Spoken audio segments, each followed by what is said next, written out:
The aroma of warm apple pie, fresh from the oven, hung heavy in the sun-drenched kitchen. For Jerry, peeking out from his cozy mouse hole, it was a siren song.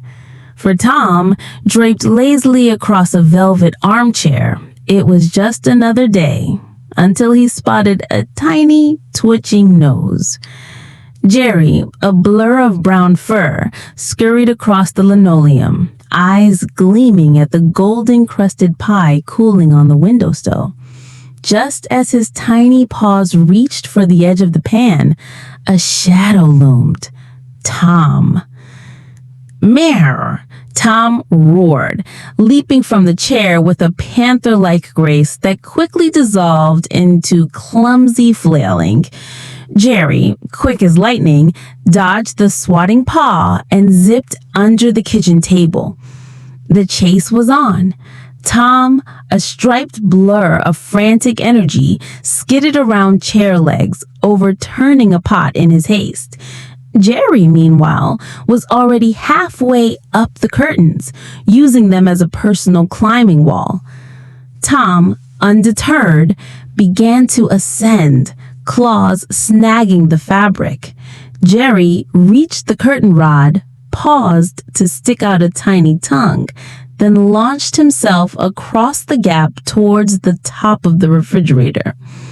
Tom, momentarily forgetting gravity, swung wildly and promptly lost his grip, plummeting downwards with a comical whump that shook the floorboards.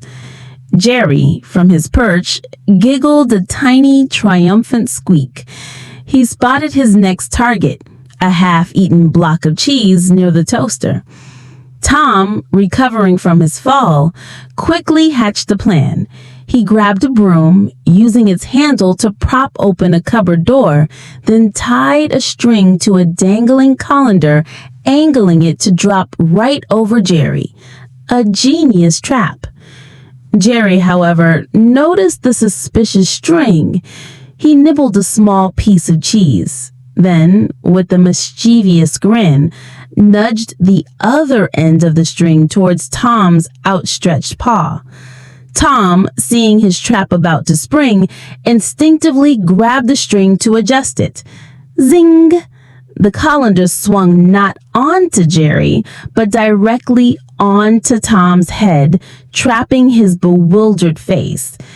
Jerry snatched a sizable crumb of pie crust that had fallen from the windowsill during Tom's earlier antics. He held it up, admiring his prize, before disappearing back into his mouse hole. From within, a soft, contented crunching could be heard. Tom, the colander still wobbling on his head, let out a muffled, indignant growl. The kitchen was quiet again, save for the scent of cooling pie and the soft chewing from a very satisfied mouse. Tomorrow, surely, would be Tom's day. But then, it always was.